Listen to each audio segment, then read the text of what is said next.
चलिए हेडिंग लगाएंगे अपन, physical properties of amine.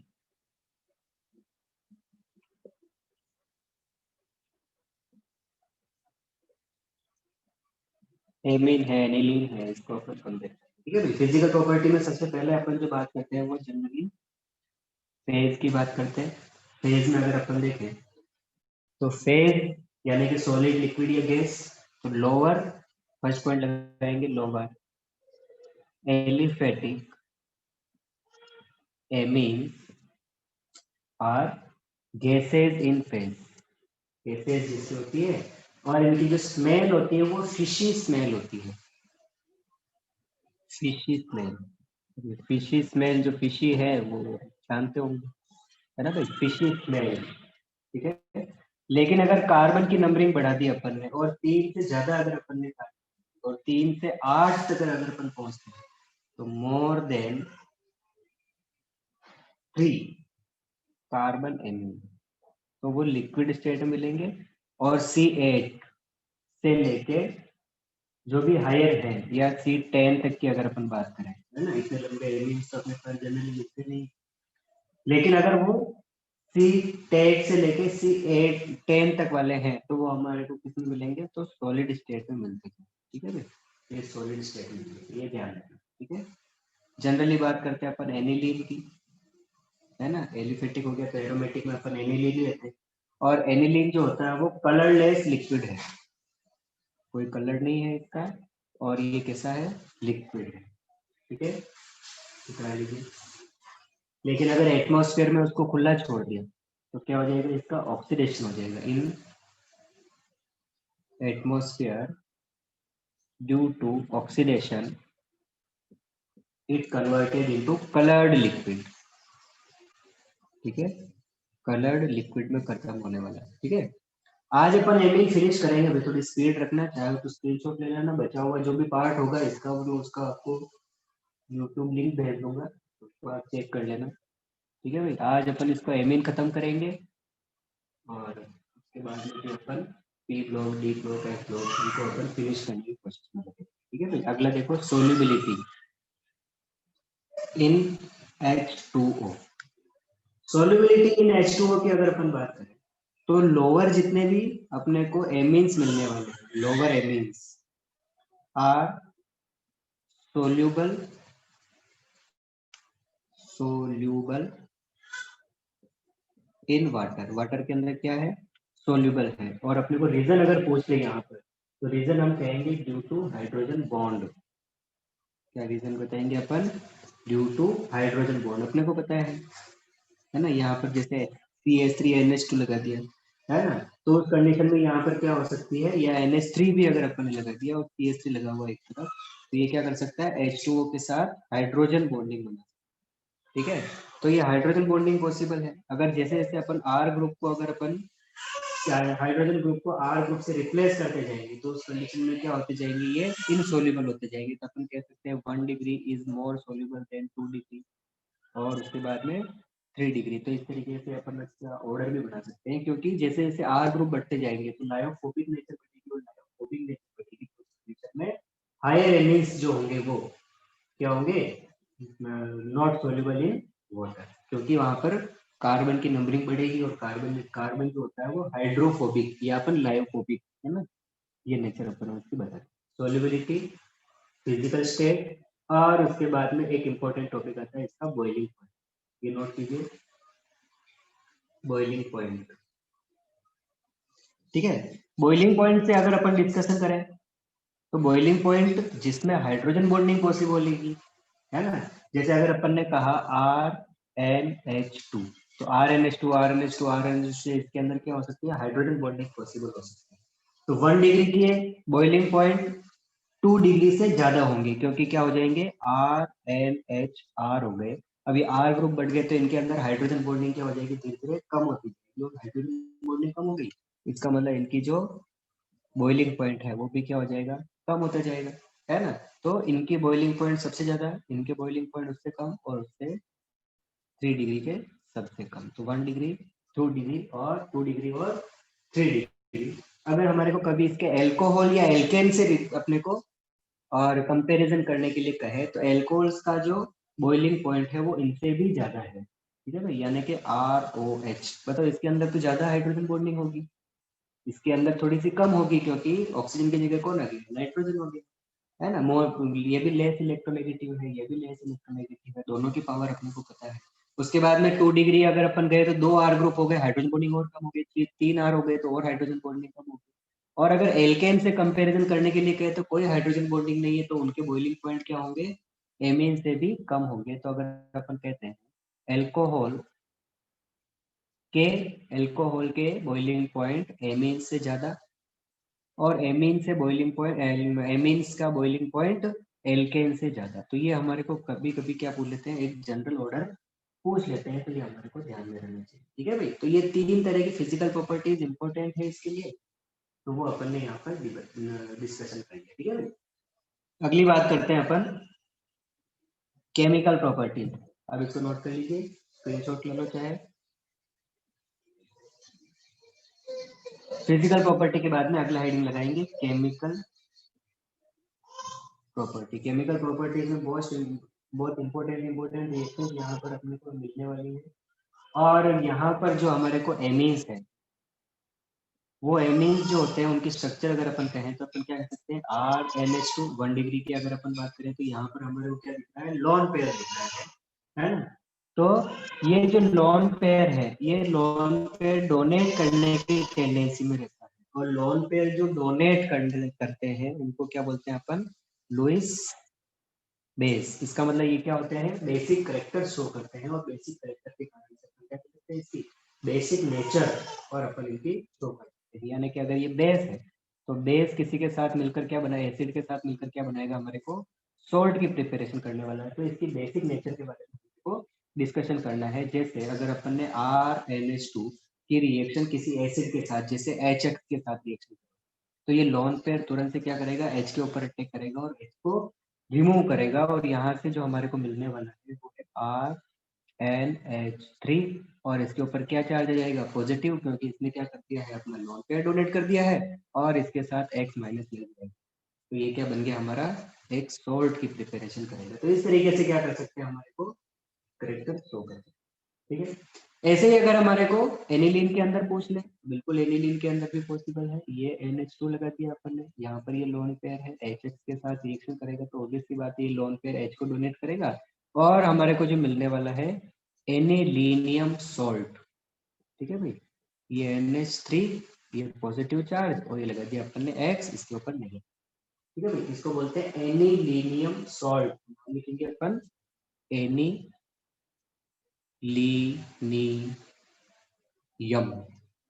Anilinium salt, ठीक है भाई। यम है, यम में है, ठीक है। चलो बताइए बेटा, ठीक है। अगर इसकी फर्दर में वापस से RNH3 पॉजिटिव X माइनस, इसकी फर्दर में NaOH के साथ अगर रिएक्शन करो, इसके साथ रिएक्शन करवा देता हूँ NaOH के साथ, तो यहाँ से NaX की फॉर्म में मेरे को बाहर मिलेगा, और यहाँ से जो OH है वो एक हाइड्रोजन को रिमूव करके H2O की फॉर्म में निकल सकता है, और हमें क्या मिल जाएगा, फिर से एमीन की फॉर्मेशन हो जाएगी, ठीक है। तो वापस से बेस के साथ रिएक्शन कराने से हमारे को क्या मिल जाएगा, फिर से एमीन मिल जाएगा, ठीक है। अपन जानते भी है लुईस बेस है, एसिड के साथ रिएक्शन करेगा सोल्ट बनेगा, तो उसको अपन कॉन्जुगेट एसिड भी बोल सकते हैं, यानी कि बेस जो है वो कन्वर्ट हुआ तो कॉन्जुगेट एसिड है, और कॉन्जुगेट एसिड वापस बेस के साथ रिएक्शन करेगा, फिर से क्या बना लेगा, बेस बना लेगा, है ना। तो एमीन्स की फॉर्मेशन भी दोबारा से अपन कर सकते हैं। और ये कौन सा डिग्री एमीन है, तो हमने कह दिया ये 1 डिग्री एमीन, ठीक है भाई, बता लीजिए। ये जो लोन पेयर है, ये लोन पेयर की केमिकल प्रॉपर्टीज हमारे को पढ़नी है। तो फर्स्ट देखिए अपन ने इसकी बेसिक नेचर, एक ये जो लोन पेयर है ये हमारे को एक न्यूक्लियोफाइल की तरह भी नजर आ रहा है, बताओ अटैक कर रहा है, न्यूक्लियोफाइल अटैक कर रहा है ना। तो जहां कहीं भी इलेक्ट्रॉन डेंसिटी कम होगी तो क्या करेगा, न्यूक्लियोफाइल पर अटैक हो सकता है, क्योंकि इसके पास क्या है, लोन पेयर के कारण से इसकी दो नेचर हमारे को पढ़नी है, ठीक है। आप इसको उतार लीजिए। दो नेचर कौन कौन सी पढ़नी है, एक तो बेसिक नेचर पढ़नी है, और एक इसकी न्यूक्लियोफिलिक प्रॉपर्टी पढ़नी है, ठीक है। ये दोनों हमारे को यहाँ पर और डिस्कस करेंगे, उतार लीजिए। अब हमारे को कंपैरिजन पूछ लेता है ना, एमीन्स में और अमोनिया के अंदर अगर हमारे को कंपैरिजन अगर पूछ ले कि which one is more basic, तो उस कंपैरिजन को हमारे को ध्यान रखना। मैं इसको रब कर रहा हूँ, आप इसका स्क्रीनशॉट ले लीजिए। तो उस कंडीशन में हमारे को अमोनिया और एमीन के बीच में कंपैरिजन करना भी आना चाहिए। देखिए अमोनिया अगर मैं बनाऊं तो ये लोन पेयर हाइड्रोजन, तो हाइड्रोजन, ये हाइड्रोजन, और अगर मैं इसको एमीन्स के अंदर कन्वर्ट करूंगा तो मैं एक बार केवल एक हाइड्रोजन को रिप्लेस करके मैं आर ग्रुप लगा देता हूँ। यहाँ पर भी लोन पेयर, यहाँ पर भी लोन पेयर। मेरे को इस लोन पेयर को डोनेट करवाना है। जो लोन पेयर आसानी से डोनेट करेगा वो क्या होगा, अच्छा बेस माना जाएगा। ठीक है, अब यहाँ पर देखिए ये H लगा हुआ है और यहाँ पर ये R लगा हुआ है। हम लोग जानते हैं कि R का जो इफेक्ट पता हो क्या होता है, प्लस आई इफेक्ट। अब प्लस आई इफेक्ट का मतलब क्या होगा, लोन बॉन्ड के इलेक्ट्रॉन को क्या करेगा, नाइट्रोजन की ओर धकेलेगा, और नाइट्रोजन की ओर खिसकाएगा। तो यहाँ पर availability of lone pair is easily, यहाँ पर लोन पेयर जो है वो इजीली क्या कर सकता है, डोनेट कर सकता है, क्योंकि नाइट्रोजन को पता है मेरी हेल्प करने के लिए कौन खड़ा है पीछे, प्लस आई इफेक्ट वाला। और यहाँ पर किसी तरह का कोई इफेक्ट ही नहीं है। इसका मतलब हम कहें कि which one is more basic, तो अपन कहेंगे amines is more basic than ammonia. अब जब अपने को एमीन्स का पता लग गया और प्लस आई इफेक्ट के बारे में एक्सप्लेन हो गया, तो उस कंडीशन में अगर अपन ने दो आर ग्रुप लगा दिए तो दो प्लस आई इफेक्ट होंगे, वो ज्यादा बेसिक होगा। तीन आर ग्रुप लगा दिए ज्यादा बेसिक होगा। तो धीरे धीरे क्या हो जाएगा, अपन क्या कह सकते हैं, ammonia is less basic than alkyl amine. ठीक है भाई, तो ये बेसिक नेचर में हमारे को क्या कर सकते हैं कभी कभी, और कंपैरिजन पूछ लेते हैं, तो ये कंपैरिजन हमारे को ध्यान में रखना चाहिए। याद रखिएगी बात, उठाइए।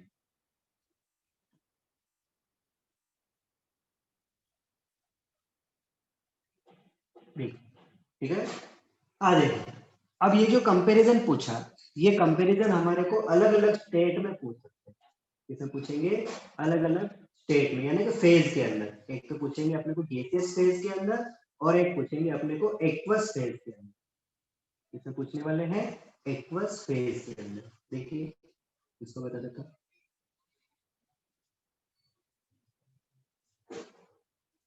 एक्वस ये अपनी जो पढ़ी वो है गैसियस फेज के अंदर। अब अपने को जब एक्वस फेज के अंदर पूछेगा तो एक्वस फेज के लिए हमारे को, और मैं पहले 1 डिग्री बना लेता हूँ, ये N, ये H, ये H। ठीक है, और एक लिया मैंने 2 डिग्री, तो ये क्या कह दिया अपन ने, R N H, और ये मैंने लगा दिया R। 3 डिग्री लेंगे तो ये N R R।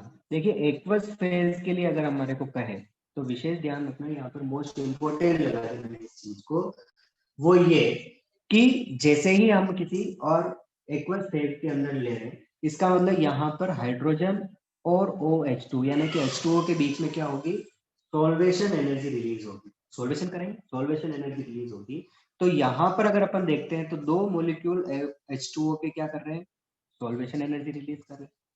यहाँ पर कितने मॉलिक्यूल अटैक कर रहे हैं, तो केवल एक मॉलिक्यूल अटैक कर पा रहा है। और क्या यहाँ पर किसी का अटैक हो पा रहा है क्या, तो हम कहेंगे नहीं हो पा रहा है। इसका मतलब यहाँ से कम एनर्जी रिलीज होगी, यहाँ से थोड़ी सी ज्यादा, और यहाँ से थोड़ी सी और ज्यादा। और जो जितनी ज्यादा एनर्जी रिलीज करेगा उसकी स्टेबिलिटी उतनी ही ज्यादा बढ़ती जाएगी, और जिसकी ज्यादा स्टेबिलिटी बढ़ेगी उसका बेसिक करेक्टर भी क्या होगा, उतना ही ज्यादा होगा। इसका मतलब इन एक्वस फेज में जो हमारे को ऑर्डर याद रखना है वो 1 degree, then 2 degree, then 3 degree. तो ये हमारे को एक्वस फेज का ध्यान रखना है। लेकिन अगर हमारे को गैसियस फेज में पूछ लिया, इन गैसियस फेज, तो गैसियस फेज में ये अपोजिट हो जाएगा, 1 degree, 2 degree, 3 degree, 3 degree, 1 2 degree, और फिर 1 डिग्री। इसको स्टार लगा के इसको नोट कर लेना। तो गैसियस फेज में हमारा ऑर्डर अलग रहेगा, और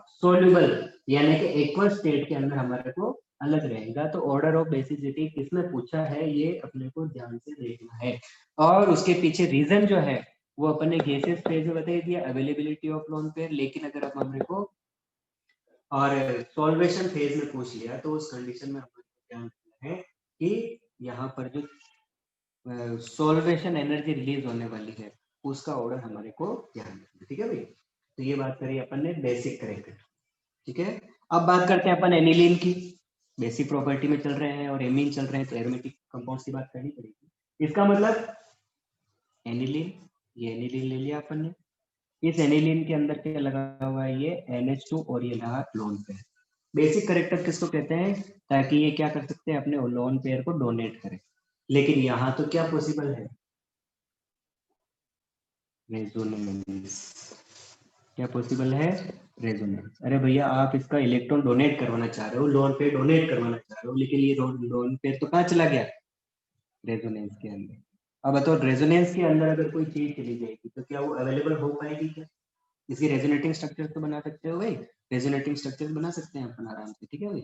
इसकी प्रैक्टिस भी करना आप आराम से, क्योंकि अगर एग्जाम में पूछ लिया तो उस कंडीशन में इसको हमारे को रेजोनेटिंग स्ट्रक्चर बनानी है, ठीक है, उसको छोड़ना नहीं है। नेगेटिव NH2, ये पॉजिटिव साइन, और ये नेगेटिव उधर चला, ये पॉजिटिव नहीं जाएगा इसके ऊपर, लोन पेयर आ गया उधर से, पॉजिटिव तो आना ही आना है ना, पॉजिटिव आना।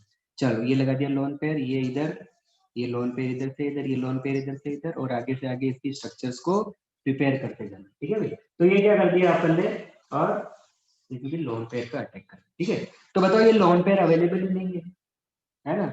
और इसका कंपैरिजन अगर अपन अमोनिया से कराएं,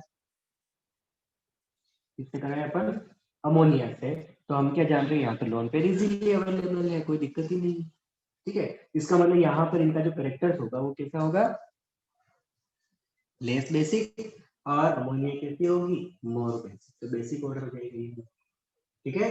तो ये हमारे को जो NH2 है, इसके पीछे जो रीजन है वो कौन सा है, प्लस आर इफेक्ट यानी कि लोन पेयर दे रहा है, और प्लस M इफेक्ट यानी कि प्लस मेसोमेरिक इफेक्ट, याद रह जाएगी बात। और मेसोमेरिक इफेक्ट है, उसके कारण से क्या करते हैं अपन, इनकी केकुलर स्ट्रक्चर्स बनाकर इनको स्टेबिलिटी को मेंटेन करते हैं, ठीक है। अगर अपने को ऑर्डर इन तीनों में ही पूछ लिया कि बताओ एनिलीन, अमोनिया और एल्काइल एमीन, इन तीनों में पूछा, तो लेस एसिड बेसिक तो कौन होगा, एनिलीन, उससे ज्यादा अमोनिया, और उससे ज्यादा कौन होगा, एल्काइल एमीन, क्योंकि हमारे को यहाँ पर प्लस आई इफेक्ट देखने को, ठीक है। ये लेस बेसिक क्यों है, क्योंकि इसके अंदर प्लस आर और प्लस एम इफेक्ट है, और ये मोर बेसिक क्यों है, क्योंकि इसके अंदर क्या है, प्लस आई इफेक्ट है। तो इस प्लस आई इफेक्ट के कारण से इनका ऑर्डर चेंज, याद रखिए की बात। चलिए ये रही अपनी बात लोन पेयर डोनेशन की और बेसिक प्रॉपर्टीज की। फर्स्ट रिएक्शन स्टार्ट करते हैं अपन, एल्काइलेशन, हेडिंग लगाएंगे एल्काइलेशन। एल्काइलेशन,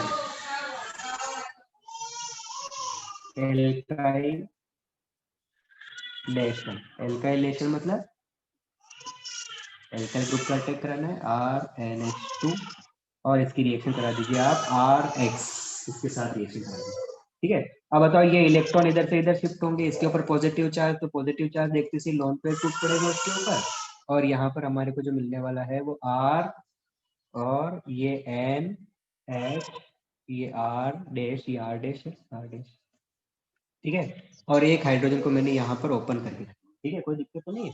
और यहाँ पर अपन ने पॉजिटिव चार्ज लगा दिया भाई, इस हाइड्रोजन को ओपन करके रख दिया, दो हाइड्रोजन है, एक हाइड्रोजन ये रहा, एक हाइड्रोजन ये, और R लग गया, और X माइनस यहाँ से बाहर निकल गया, ये X माइनस को अपन ने बाहर निकाल दिया, कोई दिक्कत नहीं। अब ये जो X माइनस निकला है, यहाँ से निकला ना भाई, ये X माइनस निकला है, ये X माइनस क्या करेगा, इस हाइड्रोजन को अप्रोच करेगा, तो इसके इलेक्ट्रॉन वापस से नाइट्रोजन के पास, तो नाइट्रोजन का लोन पेयर फिर से आ गया, ये नाइट्रोजन, इसका लोन पेयर इसने ले लिया, और यहाँ पर क्या लगा दिया, R डैश, यानी कि 2 डिग्री एमीन में कन्वर्ट हो गया, ठीक है। अब यहाँ पर क्या हो सकता है, ये क्या निकल गया यहाँ से, -HX, -HX बाहर निकल जाएगा, ठीक है। फर्दर रिएक्शन कर सकता है क्या, बिल्कुल कर सकता है, एक मॉलिक्यूल और आ गए, double R double dash X, तो ये फिर से लोन पेयर है, इलेक्ट्रॉन इधर से इधर शिफ्टिंग होगी, लोन पेयर तुरंत R डबल डैश को कांटेक्ट करेगा, ठीक है। तो ये बना लिया अपन ने RN पॉजिटिव चार्ज, ये R सिंगल डैश वाला, ये R डबल डैश वाला, और ये हाइड्रोजन, हाइड्रोजन को लगाओ भाई, हाइड्रोजन को लगाओ, यहाँ लगा दो, ठीक है। X माइनस जो निकला है वो किसको अप्रोच करेगा, फिर से हाइड्रोजन को, हाइड्रोजन के इलेक्ट्रॉन नाइट्रोजन के ऊपर लोन पेयर, फिर क्या बन गया हमारे पास 3 डिग्री एमीन। क्या अभी भी गुंजाइश है कि इसके ऊपर अटैक करवाने की, बिल्कुल गुंजाइश है यहाँ पर, ठीक है, फिर से अटैक करेगा और फिर वापस से सॉल्ट बनेगा, है ना, एल्काइलिनियम सॉल्ट बन जाएगा। तो ये 3 डिग्री, ये क्या बना लिया अपन ने, 1 डिग्री से 2 डिग्री और 2 डिग्री से 3 डिग्री। अभी ये फिर से अटैक करके पॉजिटिव चार्ज रह सकता है इसके पास, एच एक्स फिर से अटैक करेगा, या फिर अपन आर एक्स की बात कर ले तो आर बी ग्रुप भी अटैक कर सकता है। तो 4 आर बी इसके पास क्या रह सकते हैं, स्टेबल रह सकते हैं। तो अगली स्टेप में यानी कि अपन ने आर लिख लिया, तो इलेक्ट्रॉन इधर से इधर, लोन पेयर फिर से आर के पास, तो आर आर ये नाइट्रोजन, ये इधर से आर, इधर से आर, इधर से आर, ये लगा दिया अपन ने पॉजिटिव चार्ज। इसको बोलते हैं यहाँ पर एल्काइलिनियम है। ठीक है, एनिलीन बनेगा तो एनिलीनियम है, एल्काइल बनेगा तो एल्काइलिनियम है। ठीक है, इसको अपने को ध्यान रखना है। ठीक है, इसी तरीके से जैसे अपन ने एल्काइलेशन कराया, एसाइलेशन भी हो सकता है। उतारिए रिएक्शन, उतारिए।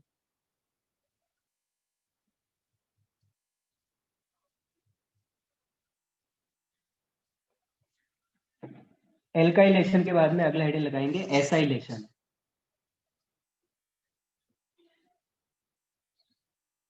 एसाइलेशन, एसाइलेशन यानी कि सीओ ग्रुप को अपने को बीच में जोड़ना है। देखो अपने पास RNH2 है, और RNH2 के बीच में अगर अपन सीओ ग्रुप जोड़ेंगे तो ये क्या बन गया हमारा,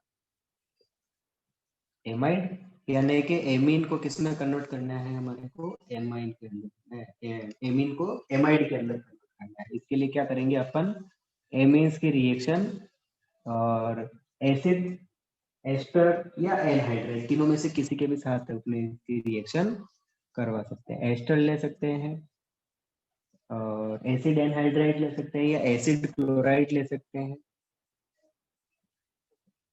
एसाइलेशन करवाना, एसाइल क्लोराइड वो ले सकते हैं। एनहाइड्राइड, एनहाइड्राइड यूज में आ सकता है। इन तीनों की रिएक्शन करवा के क्या करा सकते हैं अपन, इसको एमाइड में और कन्वर्ट करा सकते हैं। ठीक है भाई, कैसे रिएक्शन होगी वो भी देख लीजिए। सबसे पहले क्या करेंगे अपन, सबसे पहले अपन हमारे को जैसे एसाइल क्लोराइड लिया, ये एसाइल क्लोराइड लिया, यहाँ पर अपने को पता है लोन पेयर है। अब लोन पेयर है तो क्या हो गया, ऑक्सीजन अपने बॉन्ड के इलेक्ट्रॉन खींचेगा, कार्बन के ऊपर पॉजिटिव चार्ज आएगा, पॉजिटिव चार्ज आते से ये इसके ऊपर जाकर अटैक कर लेगा, इसके ऊपर क्या आ गया है, पॉजिटिव चार्ज आ गया है, पॉजिटिव चार्ज आ गया, ये इलेक्ट्रॉन वापस से यहाँ से यहाँ, और ये क्लोरीन यहाँ क्या हो जाएगा, रिमूव हो जाएगा, है ना। तो क्या मिल रहा है हमारे को, देखिए CH3 C double bond O, और यहाँ पर कौन लग गया है हमारा, NH2, और इधर में लगा दिया R। ठीक है भाई, तो ये क्या लग गया हमारा, भाई कोई भी R की जगह कुछ भी ले सकते हो। अब इसने लोन पेयर दिया है तो इसके ऊपर क्या चार्ज आएगा, पॉजिटिव, है ना।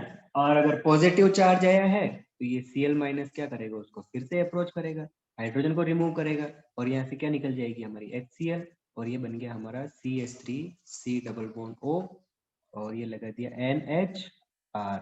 नाम बता सकते हैं क्या, नाम बता सकते हैं या कोई, इस R की जगह में CH3 ले लो ताकि आपको कंफ्यूजन नहीं होगा, ये CH3। अब नाम बताओ फटाफट से। देखो इस एल्काइल ग्रुप को नाइट्रोजन के हाइड्रोजन से रिप्लेस किया, इसका मतलब इसका नाम क्या होगा, एन मिथाइल। अब तो बता दो, अब एन मिथाइल, और ये कितने कार्बन का एमाइड हो गया, 1 2, बोलो बोलो बोलो बोलो, क्या लिखूं, जल्दी बोलिए।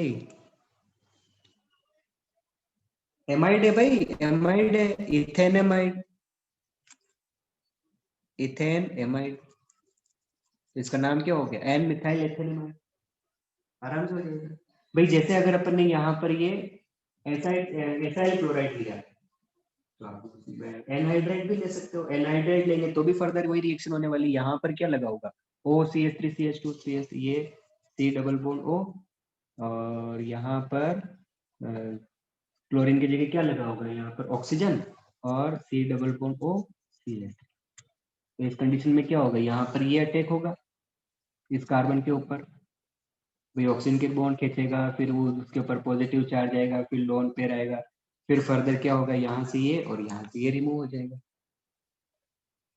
ठीक है भाई, तो ये क्या हो जाएगा हमारे को, एनहाइड्राइड की प्रेजेंस में भी रिएक्शन हो सकती है। जैसे एनहाइड्राइड के साथ कराया, जैसे एन एस्टर के साथ भी करा सकते हैं। तो एस्टर में भी क्या हो जाएगा, CH3 C double bond O CH3, ये एस्टर ले लिया, इस लोन पेयर का अटैक कहाँ हो सकता है? इस कार्बन के ऊपर लिविंग ग्रुप ये हो सकता है, इलेक्ट्रॉन इधर से इधर, ये इधर से इधर, तो यहाँ से अल्कोहल निकल जाएगा, यहाँ से कौन निकल जाएगा? अपना कार्बोक्सिलिक एसिड निकल जाएगा, तो कोई दिक्कत ही नहीं है। ठीक है भाई, निकलने वाला जो क्लोरीन है वो हाइड्रोजन के साथ कनेक्ट हो रहा है, ये निकलने वाला जो ग्रुप है वो हाइड्रोजन के साथ कनेक्ट होगा तो कार्बोक्सिलिक एसिड बन जाएगा, ये हाइड्रोजन के साथ कनेक्ट होगा तो एल्कोहल बन जाएगा। ठीक है भाई, तो ये रिएक्शन है हमारी, बता लीजिए। एस्टर के साथ भी करवा सकते हैं, एसिड क्लोराइड के साथ भी करा सकते हैं, और एनहाइड्रेट के साथ भी करवा सकते हैं, तीनों के साथ रिएक्शन हो सकती है। ठीक है, अगला हेडिंग लगाओ, carbyl amine reaction, most important, आपके प्रैक्टिकल में भी ये क्वेश्चन आती है और पूछते भी हैं, तो ये ध्यान रखना। कार्बिल एमीन रिएक्शन, ये इसको बोलते हैं आइसोसाइनाइड टेस्ट। ये नोट कर लिया भाई आपने?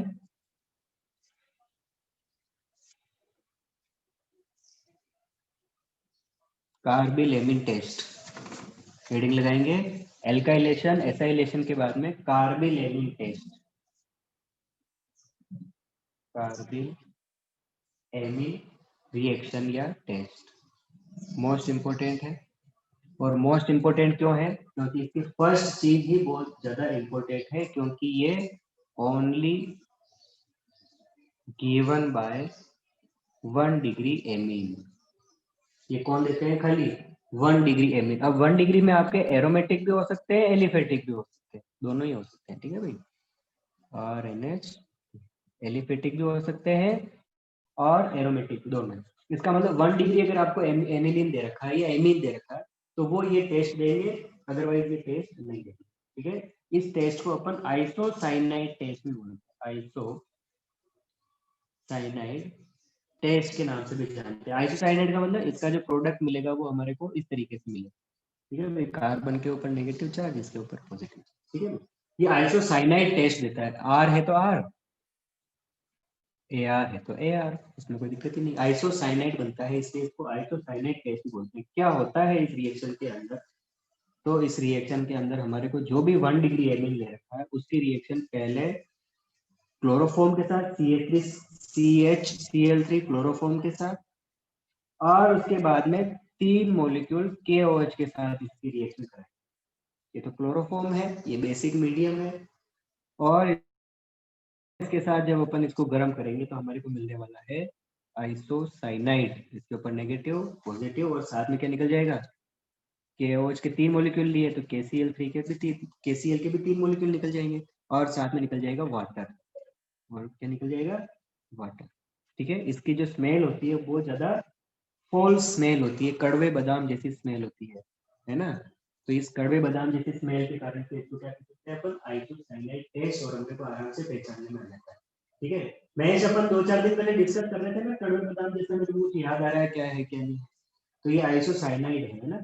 और अगर ये CH3 NH2 हमारे को अगर दे रखा है, R की जगह CH3 लगा दिया, उसमें कोई दिक्कत ही नहीं है, और उस पर क्या लिख दिया? CHCl3 और KOH। ठीक है, तो क्या बन जाएगा हमारे को? CH3NC, आइसोसाइनाइड बन जाएगी। इसकी जो स्मेल होती है वो कैसी होती है? कड़वे बादाम जैसी, कड़वे बादाम जैसी, बहुत तेज स्मेल आती है, और बेकार बेकार स्मेल होती है पूरे लेफ्ट साइड में, है ना? इसलिए इसको क्या कहते हैं अपन? False smell. ठीक है महेश? Yes sir. हाँ, अपन 2-4 दिन पहले डिस्कस कर रहे थे ना, मेरे को कड़वे बादाम जैसा कुछ है, और वो yes sir, bitter almond smell. हाँ हाँ, बीटर आलमंड वाला, है ना? तो वो ये टेस्ट है, आइसोसाइनाइड वाला टेस्ट, है ना? तो अपने को एग्जाम में पूछ लेते हैं कितनी बार फंक्शनल ग्रुप करा देते हैं, तो उस फंक्शनल ग्रुप में अगर हमारे को एनिलीन मिला होगा तो उस कंडीशन में हमारे को ये टेस्ट करके बताना पड़ता है ना। और इस टेस्ट को जब आप लैब में किसी भी कोने में जाकर कर रहे हो, पर एग्जामिनर उसकी स्मेल को पहचान लेगा और कह देगा कि किसके पास 1 डिग्री एनिलीन है ना। तो ये है, छोटी सी है। मैकेनिज्म की अगर मैं बात करूं तो फटाफट से मैकेनिज्म भी देख लो, कोई दिक्कत नहीं। वैसे मैकेनिज्म मैंने बता रखी है, डाइक्लोरोकार्बन बनता है पहले, क्योंकि जब कोई भी क्लोरोफॉर्म और KOH की रिएक्शन आपस में करवाओगे तो पहले वहां से, अच्छा मैं इसको रब कर रहा हूँ भाई, देखो क्लोरीन क्लोरीन क्लोरीन, फटाफट से इसकी मैकेनिज्म में देख लो, कोई दिक्कत नहीं है। KOH के साथ रिएक्शन कराएंगे तो हमारे को पता है कि H और OH आपस में रिएक्शन करेंगे, इलेक्ट्रॉन कहाँ पर शिफ्ट होंगे, कार्बन के पास। तो कार्बन के ऊपर क्या आ गया है, नेगेटिव चार्ज आ गया, तो क्लोरीन क्लोरीन क्लोरीन। अगली स्टेप में क्या होगा, तो यहाँ से K बचा हुआ है, K पॉजिटिव, Cl माइनस को ले जाएगा वो, तो यहाँ से क्या निकल जाएगा, KCl, और Cl माइनस को चार्ज को ले गया, माइनस चार्ज को ले गया, इसका मतलब कार्बन के ऊपर कोई भी चार्ज नहीं है, पर अभी भी 2 इलेक्ट्रॉन तो बाकी है, इलेक्ट्रॉन थोड़ी ले गया, माइनस चार्ज छोड़ दिया, है ना। तो इसको बोलते हैं अपन डाइक्लोरोकार्बीन, कोई चार्ज नहीं है इसके ऊपर, है ना।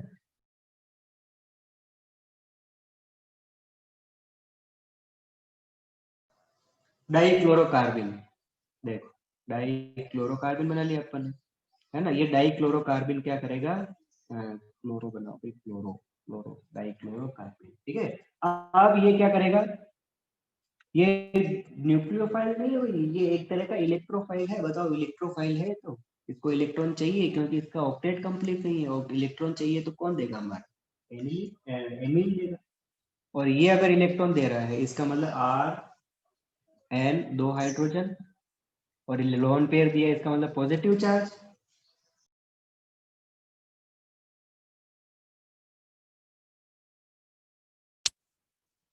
ठीक है, अब क्या होगा यहाँ पर, KOH रिएक्शन करेगा, 3 मॉलिक्यूल लेने, एक तो काम आ गया, KOH में से कौन निकल के आएगा, नेगेटिव। अब नेगेटिव का क्या नजर आएगा, हाइड्रोजन, हाइड्रोजन में अपने लोन पेयर छोड़ेगा, क्योंकि नाइट्रोजन के ऊपर पॉजिटिव चार्ज है, ठीक है। और उस कंडीशन में यहाँ से क्या निकल गया, -H2O, भाई ये OH और ये H, ठीक है। अब यहाँ पर क्या,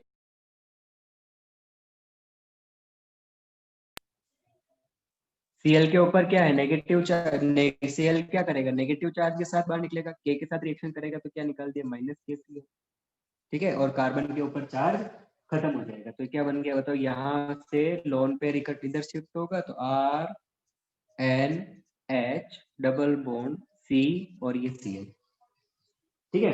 अगर ये इलेक्ट्रॉन शिफ्ट हुए हैं, और नाइट्रोजन के ऊपर पॉजिटिव चार्ज फिर भी रहेगा, अभी तो क्लोरीन के ऊपर नेगेटिव चार्ज रहेगा, अगली स्टेप में ये यहाँ से रिमूव होगा, और यहाँ से क्या निकल जाएगा हमारा, फिर से अगला KOH रिएक्शन करेगा, Cl निकला, ये हाइड्रोजन भी निकलेगा, और क्या लग जाएगा, जैसे डबल बॉन्ड लगा वैसे वैसे क्या लग जाएगा, ट्रिपल बॉन्ड लग जाएगा, तो ये बन गया RN ट्रिपल बॉन्ड C, इसके ऊपर नेगेटिव, इसके ऊपर पॉजिटिव, ये क्या बना दिया अपने, आइसोसाइनाइड, ठीक है।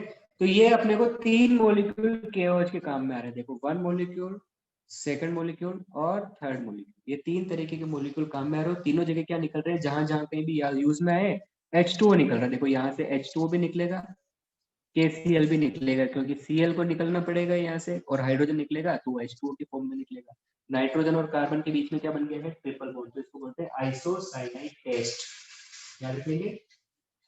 अब इनकी कुछ रिएक्शन नाइट्रस एसिड के साथ में है ना, नाइट्रस एसिड के साथ में कुछ सल्फोनिल की रिएक्शन करानी है ना, सल्फोनेशन भी कराना है, और उसके बाद में सल्फोनिल क्लोराइड की बात में कराने के बाद इनकी इलेक्ट्रोफिलिक सब्स्टिट्यूशन बचेगी, यानी कि 15-20 मिनट का लेक्चर होता है, तो इस 15-20 मिनट के लेक्चर को मैं आपको वीडियो की फॉर्म में सेंड कर दूंगा, तो आप उसको आराम से देख लेना और इस लेसन को फिनिश कर लेंगे, ठीक है भाई।